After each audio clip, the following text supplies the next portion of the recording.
Hi everybody, it's Glenn from Third Millennium. A quick video for you today on putting the replacement Millennium-R speakers into your RX-7 headrest. If you had one of the convertibles that had the headrest speakers. You will have to cut the stitching on the headrest speakers in order to get the speaker boxes out.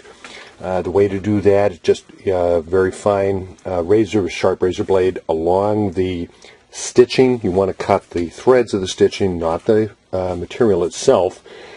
And in most cases, these are going to be recovered anyway as part of your restoration. The boxes are actually accessed from the back with a couple of small screws that go through the backs of the cases. So you'll want to remove those mounting screws. Then once you actually get them out, go ahead and you can set this aside. And your boxes, what Mazda actually did for these, really nice construction. They have the mounting in the back. You'll see that where the wiring comes out, there's actually a gasket for a good acoustic seal. There are, this one already has the screws out. Let's see. Yeah, there's a couple still on this one. You'll see that there are small screws for the corners. You'll need to remove those 4 screws. Then what Mazda did is they actually put a bead of a kind of a soft glue sealant. It's not like an epoxy, but you will actually need to force open this seam in order to get the covers apart. Once you do that, replacement of the speaker is a very simple direct screw, unjack the old one, plug in the new one. Our connectors are made so that they're exactly the same. You can't screw up the polarity, so plug in the new Millennium-Rs and then screw everything back together and put it back in the headrest. So I'm going to get the camera positioned so that we can go ahead and I'll show you the process that we use to open up one of these.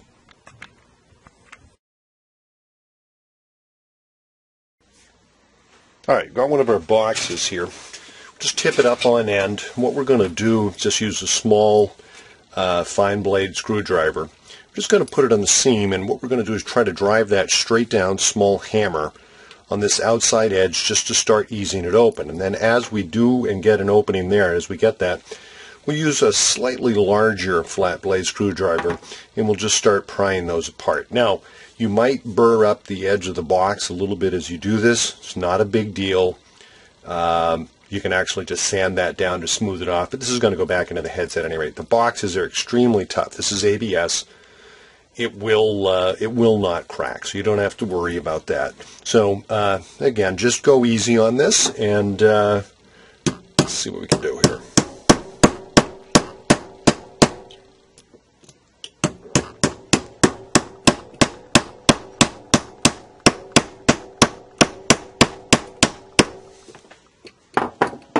Starting to ease this one open. Back a little bit.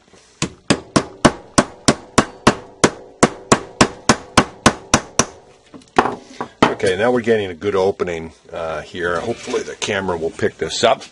Just show that a little bit closer just so you can see. And that gives us enough to get our other screwdriver blade in here, start working this open. And basically we're going to work around.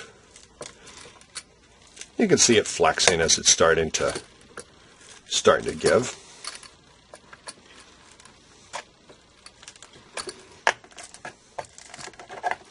And there we go.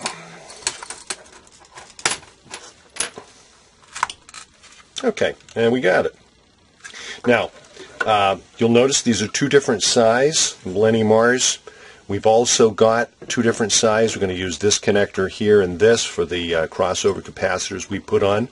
These are just pull-ons, pull-offs. Take those off. 4 small Phillips screws here to take out.